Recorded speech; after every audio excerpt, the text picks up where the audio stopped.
Bom, Ação. na aula de hoje nós vamos falar sobre o capítulo 10 do livro de História, tá bom? Quem quiser acompanhar pelo livro, começa na página 216. Quem quiser acompanhar pela tela também, dá na mesma, ok? Então vamos lá. Na aula de hoje, então, vamos falar sobre escravidão, resistência e diáspora africana. Diáspora, gente, é quando um grupo ou uma etnia ele se desloca de uma região a outra. No caso dos africanos, eles foram forçados a sair do continente africano para ir para outras regiões durante o processo da escravidão. O pressuposto eles são hoje, né? Gostei. Qual que é a página? 216. Ok, achei. Bom, gente, então quando a gente fala em escravidão, automaticamente está fresco na nossa memória a ideia da escravidão que aconteceu no Brasil com relação às questões raciais. Só que a escravidão, ela existe já desde a antiguidade, tá bom? Não é uma novidade, não foi uma criação portuguesa. A escravidão, ela existe desde a antiguidade. A gente tem como exemplo aí os sistemas produtivos das polis gregas e romanas, no qual a gente tem a exploração do homem pelo homem, ou seja, a escravidão. Lembrando que na antiguidade a escravidão não tinha a ver com a cor da pele, a escravidão ela se dava ou por guerra ou por dívida. E o escravo, ele era basicamente a base produtiva da sociedade. E ele era considerado um escravo porque ele era uma propriedade do seu senhor. Então, o escravo ele podia ser vendido como uma propriedade. E é importante destacar, gente, a ideia de que a escravidão ela é um trabalho compulsório na antiguidade, mas ela não é a única forma de trabalho compulsório, tá bom? Por quê? Porque a gente tem também a servidão, que é aquela situação em que os camponeses ficavam presos à terra por conta de acordos com seu senhor. Eles não eram escravos, porque eles não podiam ser vendidos, mas eles estavam em situações de servidão e de trabalho compulsório, assim como o escravo. Que foi, Cauã?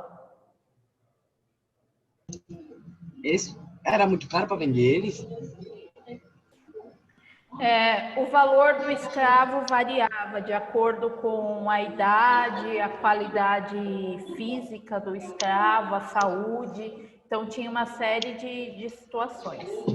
Tá? Então, se ele fosse um pouco mais forte, ele ia ser mais caro. Se ele fosse um pouco mais velho, ele ia ser mais barato. Isso. Bom, gente, nós temos também a escravidão na Idade Moderna, tá bom? No caso aí da questão da escravidão na Idade Moderna, a palavra-chave do escravo no sistema produtivo permanece e o comércio dessa força de trabalho se expande. Então, o que vai acontecer durante o processo da Idade Moderna? A gente vai manter o modelo da antiguidade, então o escravo vai continuar sendo a base da economia, vão continuar sendo os produtores da sociedade. Porém, agora, na Idade Moderna, a gente vai ter a ideia da escravidão como um comércio muito mais amplo, a possibilidade de você lucrar, ganhar dinheiro com a compra e a venda de escravos. E aí, há, portanto, duas maneiras de pensar no escravo, tá? Então, a gente pensa no escravo como trabalhador escravo, que está na situação do sistema de plantation, que é aquele cara que está sendo explorado para produzir o alimento agrícola. E nós temos o escravo mercadoria, que é o caso daqueles que vão ser utilizados no comércio. Então, o que acontece? Eu tenho aquele que é dono do escravo para o latifúndio, que é aquele que usa o escravo como mão de obra para a produção agrícola, e eu tenho aquele que é o comerciante de escravo, que vai olhar para o escravo e vai pensar, bom, é uma mercadoria que eu preciso vender, como se fosse qualquer outro objeto que ele pudesse comercializar. E a construção, nesse momento na Idade Moderna, é que começa a ter a construção de uma justificativa racial para a escravidão. E essa justificativa vem justamente porque na Idade Moderna a gente tem o surgimento da ideologia da evolução social, do evolucionismo social, que dizia que o homem branco ele era mais evoluído que as outras etnias. E o negro ele era colocado literalmente como um animal. Então, como animal, ele estaria aqui na Terra a serviço do homem. Que homem seria esse? O homem branco, que teria mais conhecimento, que teria mais tecnologia. Então, esse tipo de discurso começa a surgir na Idade Moderna para justificar a escravidão. Gente, isso é um discurso preconceituoso, tá? Que eles utilizavam naquela época para justificar o negro como inferior para poder escravizá-los.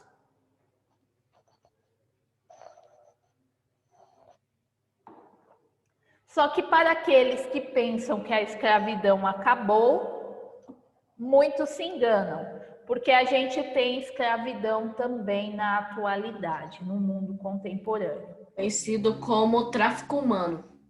O mundo contemporâneo, ele apresenta diversas formas de escravidão e situações semelhantes à escravidão. Para vocês terem uma ideia, gente, a Organização Internacional do Trabalho, que é uma agência composta aí por 186 países que fazem parte da ONU, ela tem por objetivo estruturar e garantir condições dignas de trabalho para as pessoas, isso pensando aí no mundo inteiro. E aí o objetivo dessa organização é eliminar o trabalho forçado, que é chamado de trabalho análogo à escravidão. Então, o que seria isso? Esse tipo de trabalho ocorre muito com imigrantes, muitas vezes ilegais no país, ou refugiados.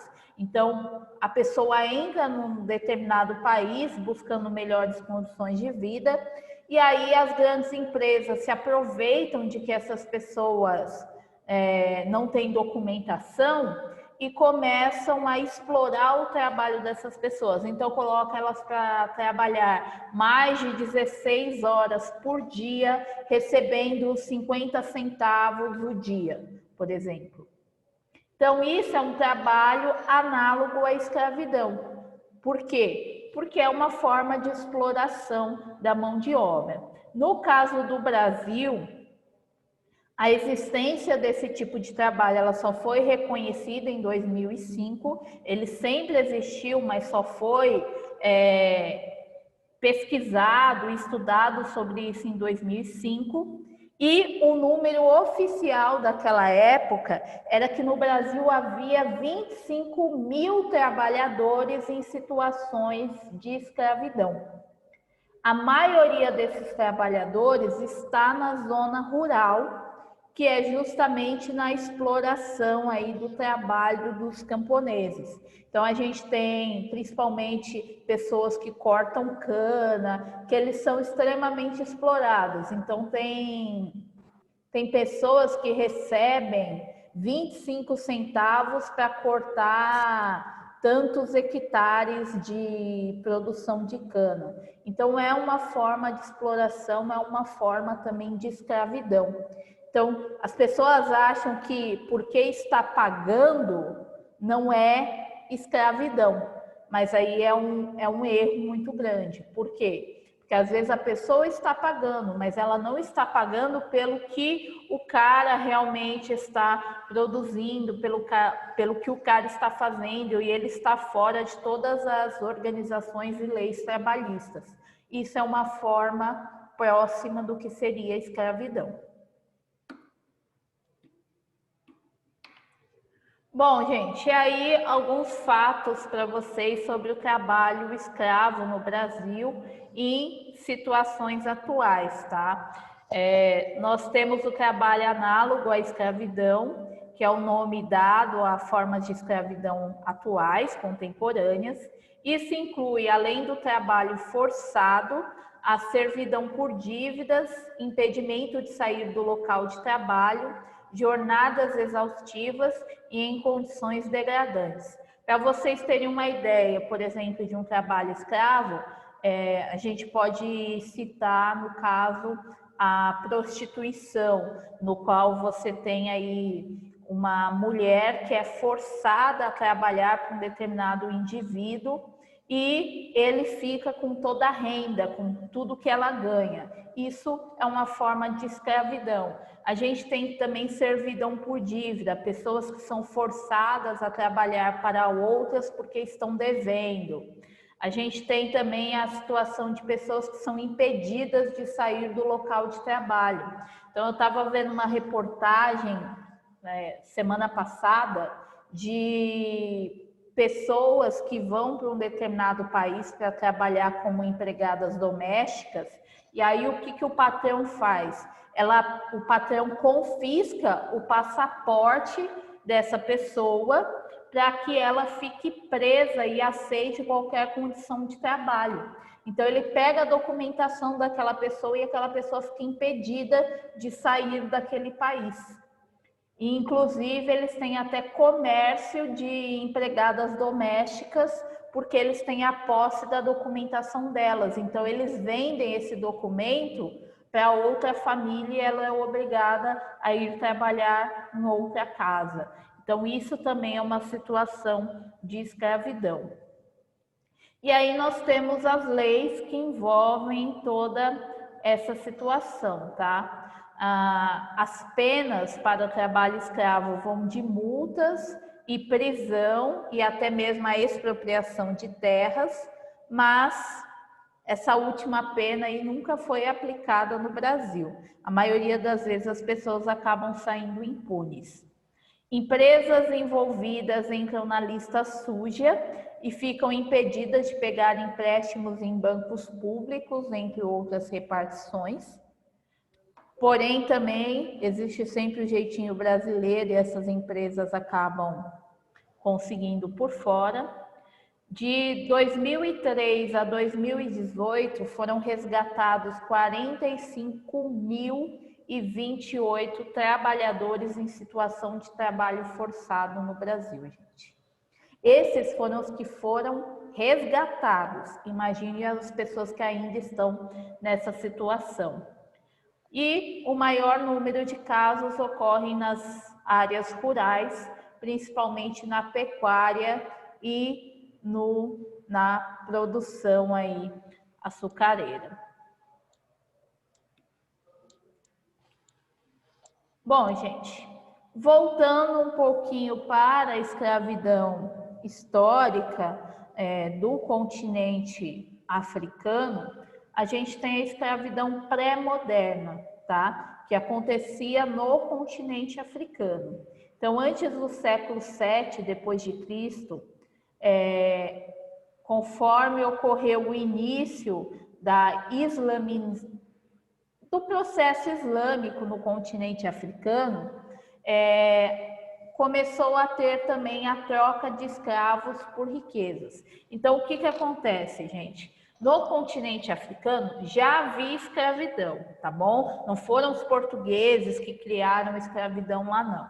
Já havia escravidão entre as tribos, entre as etnias africanas. Só que era uma escravidão próxima do que era a antiguidade, voltada a ser uma escravidão por guerras ou por dívidas. A maioria dos casos era por guerras. E aí, quando os islâmicos invadiram e dominaram ali o norte da África, eles levaram também o conceito da troca de escravos por riquezas. Então, os territórios africanos começaram a fazer trocas dos escravos por riquezas com os islâmicos. Os escravos, então, eles eram frutos das guerras locais. Os prisioneiros eram levados pelas rotas saarianas para diversos pontos do continente e eles eram trocados por marfim, ferro ou alimentos. E havia também a prática do resgate. Um prisioneiro importante para uma determinada sociedade, esse prisioneiro poderia ser comprado pela sociedade. Então, por exemplo, o meu grupo acabou fazendo o grupo do Mateus de prisioneiro. E nessa briga, nessa situação, o Mateus se tornou o escravo do meu grupo. Só que o grupo do Mateus considera que o Mateus seja uma pessoa muito importante para a sociedade dele. Então, o que o grupo do Mateus vai fazer? Vai reunir riquezas que o grupo tenha para trocar o Mateus por essas riquezas. Então, eles vão comprar o Mateus. Tá? Então, essa era a situação da escravidão na África. Você tinha trocas dos escravos por produtos, mas também havia a possibilidade da sociedade comprar um membro que foi importante de volta. Eu não aceito suborno, eu não vou ser comprado. Não? Não. Esse aqui já tem dono. Prefere ser escravo? Aí, o que vai acontecer? A partir do momento que os grupos islâmicos eles chegaram naquela região, ocorre a primeira corrente de dispersão, ocorre a primeira diáspora africana, que é quando as pessoas que são escravizadas começam a ser levadas para a região oriental da África e para a Arábia, tá? Alguns historiadores, eles apontam para uma corrente pré-islâmica durante o período da ocupação egípcia. Porém, o que se sabe é que começou a expandir aí a questão da escravidão com a chegada dos islâmicos. E aí os islâmicos começaram a levar pessoas escravizadas para a parte oriental da África e para a Ásia também. Bom, gente, a expansão muçulmana no território africano produziu escravos em quantidades muito superiores aos já vistos até então. Isso vai expandir o comércio de pessoas escravizadas. E aí, como forma de controlar eventuais revoltas de escravos, os corvos, que eram os escravos africanos, eles eram destinados aos trabalhos domésticos e nas plantações, em oposição dos gafanhotos, que eram de origem síria ou bizantina, que auxiliavam na administração pública e nos exércitos. Então, para vocês terem uma ideia, ambos eram escravos dos árabes, muçulmanos. Porém, eles tinham status diferente, porque eu não posso colocar os escravos dentro do mesmo status, porque eles podem se juntar e fazer uma revolta. Então, o que eles faziam? Eles separavam. Então, eles criaram a categoria dos corvos, que eram os escravos africanos, que eram colocados no trabalho doméstico e nas plantações, e os gafanhotos, que eram os escravos sírios e bizantinos, que eram utilizados na administração pública e no exército.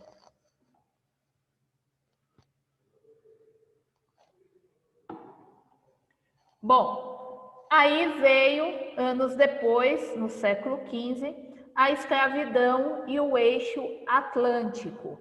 Esse foi o processo de escravidão dos europeus para o continente africano, e aí a gente tem uma outra diáspora africana, tá? Então a gente vai ter aí as rotas marítimas que vão ser criadas inicialmente pelos portugueses no Oceano Atlântico, e aí a gente vai ter uma segunda corrente de dispersão.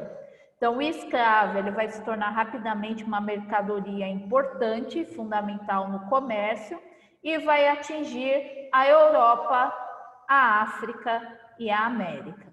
Quem vai fazer esse comércio são aí basicamente os países europeus que dominaram o território americano. Então os espanhóis vão fazer esse comércio, os portugueses vão se utilizar muito desse comércio.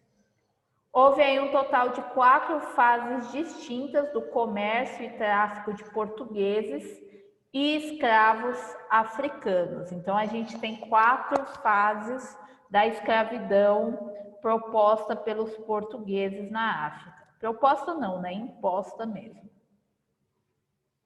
Bom, o primeiro ciclo é o ciclo da Guiné, no século XVI. Então, com o início da catequese, os jesuítas começaram a dificultar a escravidão indígena, e aí então, como os portugueses não podiam escravizar os indígenas, surge o ciclo do tráfico negreiro do continente africano. E aí grande parte desses primeiros escravos vieram da região de Guiné-Bissau, do Senegal e da região de Gâmbia.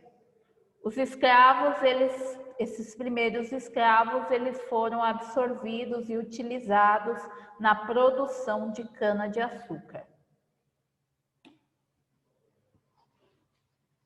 Temos também o ciclo angolano no século XVII. Então, a gente já tem o domínio dos portugueses em Angola e, com isso, a gente vai ter o ciclo angolano de escravidão. O argumento utilizado para o processo da escravidão era de que, em mãos cristãs, os negros eles teriam chances da salvação após a morte, e isso vai incentivar a conversões forçadas. Ou seja, aquela ideia de que o europeu é o correto, a religião europeia é a religião correta, e que, portanto, os europeus tinham que cristianizar os demais povos. E nesse processo de cristianização, em troca do conhecimento, eles utilizavam a mão de obra dos africanos. Vai surgir também na África os chamados pumbos, que eram feiras de escravos, e os pumbeiros, que eram os escravos que negociavam a compra de outros escravos em nome de um senhor. E aí o que acontece, gente? No continente africano, os portugueses não iam e caçavam os escravos. Eles compravam os escravos de outras sociedades na África. E aí, o que acontecia? Tinha as chamadas feiras de escravos, onde os portugueses compravam esses escravos, e tinha os pumbeiros. Os pumbeiros eram aqueles escravos que compravam e vendiam outros escravos para o seu senhor. Geralmente era um escravo aí de confiança que fazia esse trabalho.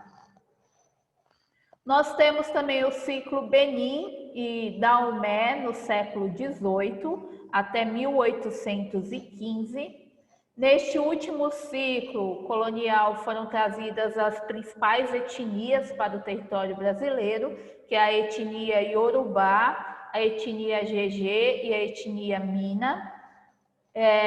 O reino de Daomé ele já havia iniciado um processo de islamização, então grande parte dos escravos naquela região eram islâmicos, e foi quando então os escravos muçulmanos começaram a ser trazidos para o território brasileiro.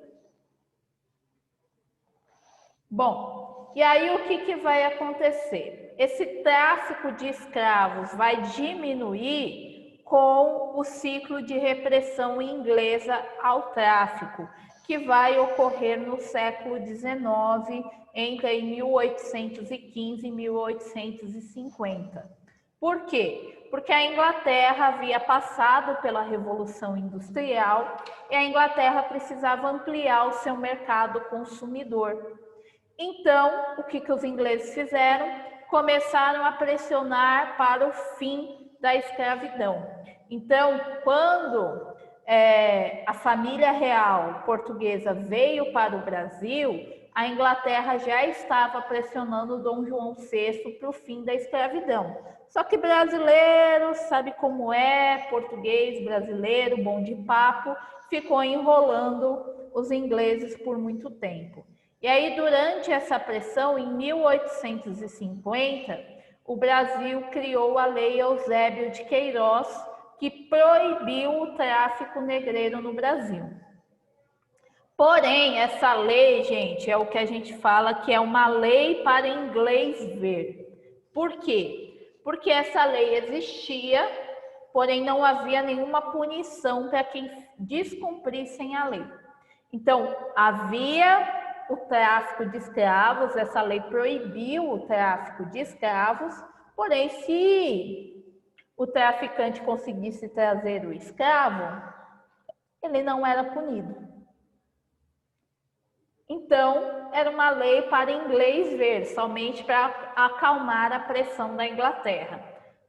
Porém, efetivamente dificultou a vinda dos escravos, mas isso não quer dizer que parou de vir.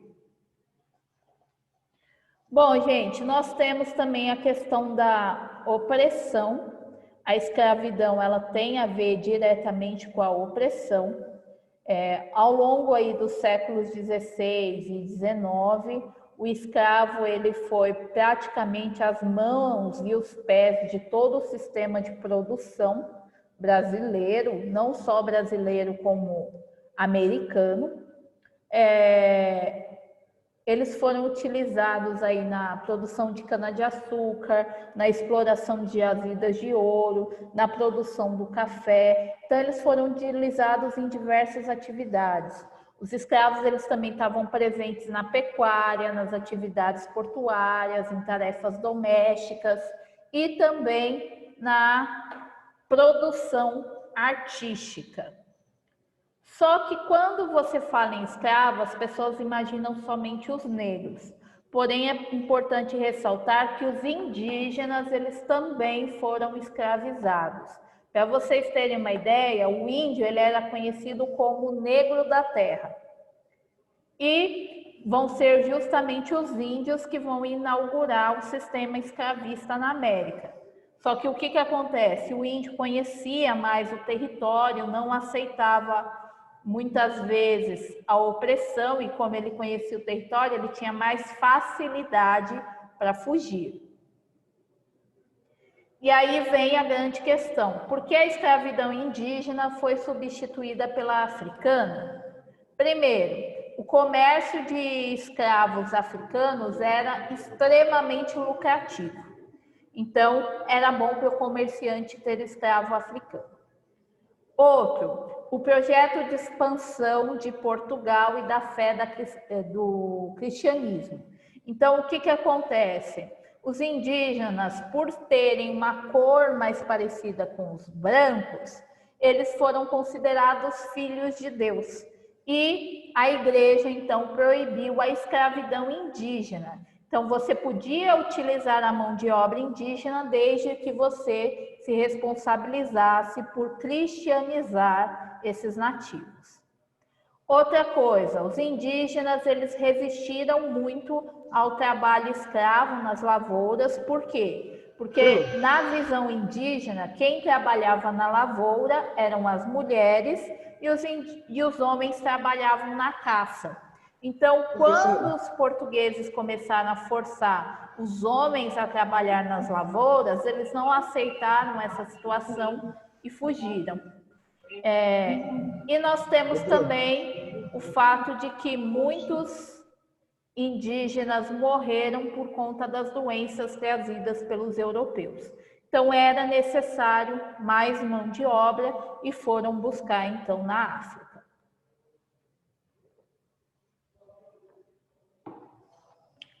No caso dos escravos trazidos da África, a gente tem uma situação muito complicada, porque a opressão deles já começava na viagem, tá? A viagem ela era desumana, os porões dos navios negreiros, eles eram apelidados de boçais e eles não falavam português, então eles eram considerados pessoas rudes e sem cultura. Pessoal, aqui é uma imagem do que seria a ideia de um navio negreiro, tá?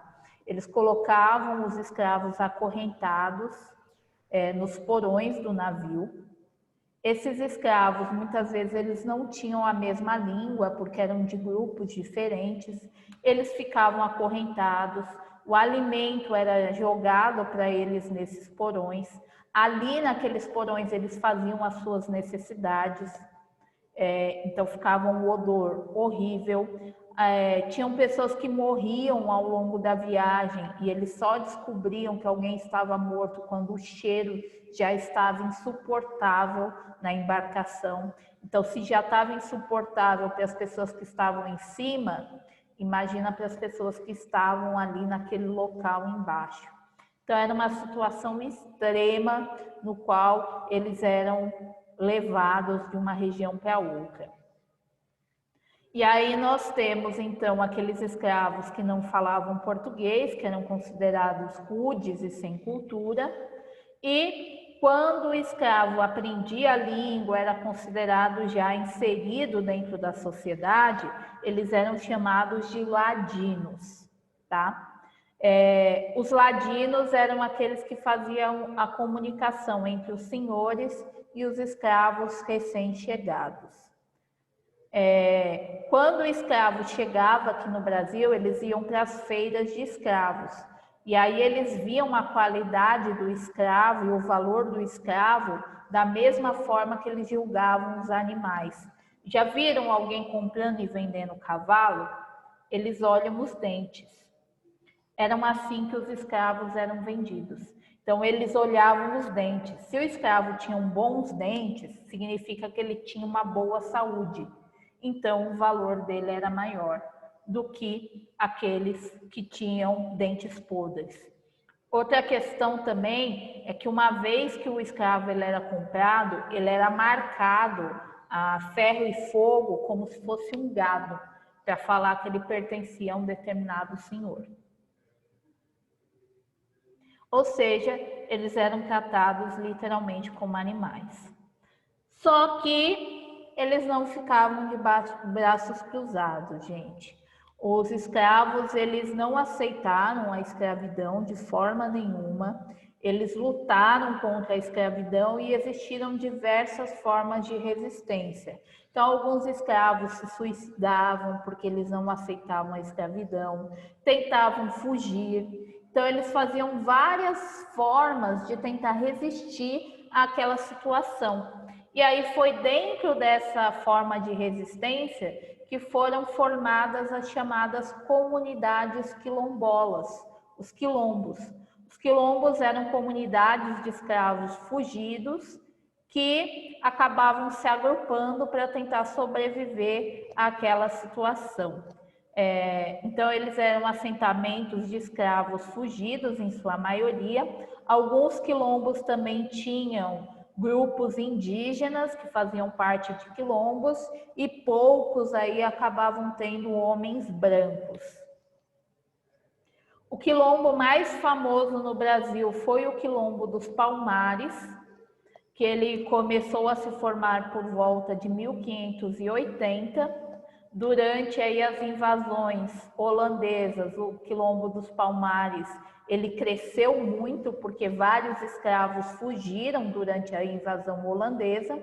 E aí, neste contexto de formação do Quilombo dos Palmares, a gente tem o primeiro grande líder, que é o Gangazumba, representado aí nessa imagem. Aí o Quilombo dos Palmares, ele tinha, durante o governo de Gangazumba, ele tinha autonomia e, ao mesmo tempo, ele era, de certa forma, pressionado pelo governo português, tá? Então começou a ter muitos conflitos entre os quilombolas e o governo português, afinal eles eram escravos fugitivos.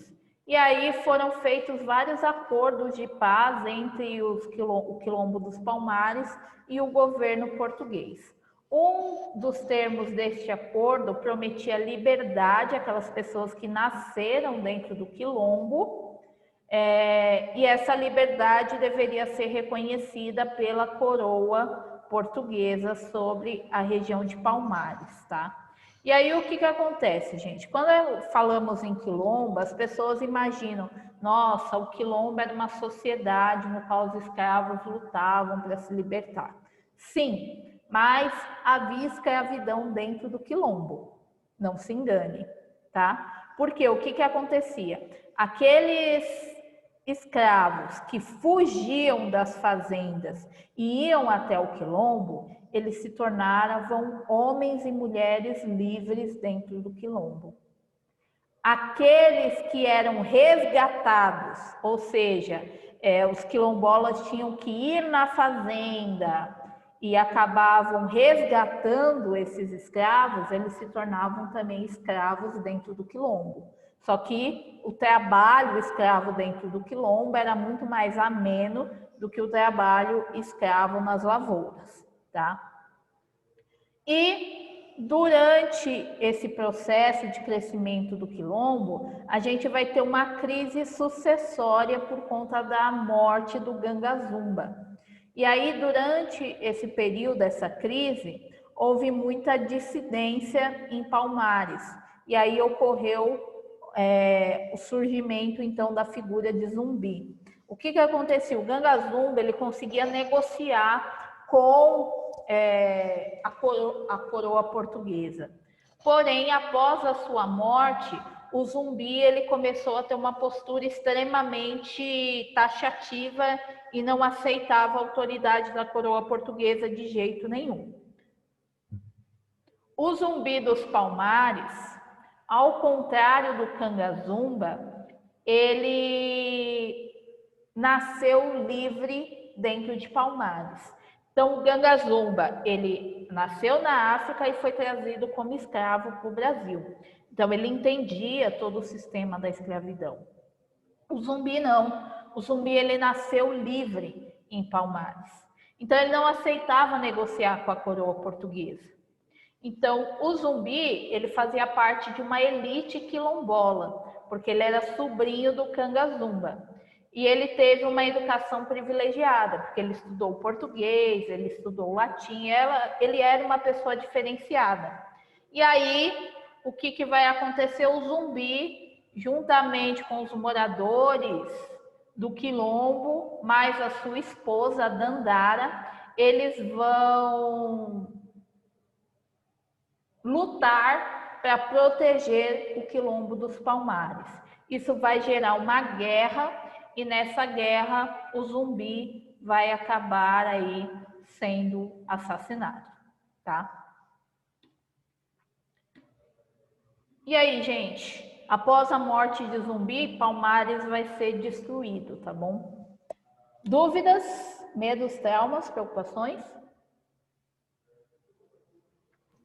Muitos medos, muitos traumas, mas não dúvida. Eu acho que só apenas traumas. Ok, gente. Por hoje é tudo, pessoal. Espero que contente. Por hoje é só, tá? Não deixem de fazer as atividades que estão na plataforma, que são referentes ao capítulo 10 da apostila. Ok? Por hoje é tudo, pessoal. Bom, gente, por hoje é tudo. Até a próxima. Morrendo de fome, nem almocei ainda, professora. Parece o YouTube, velho.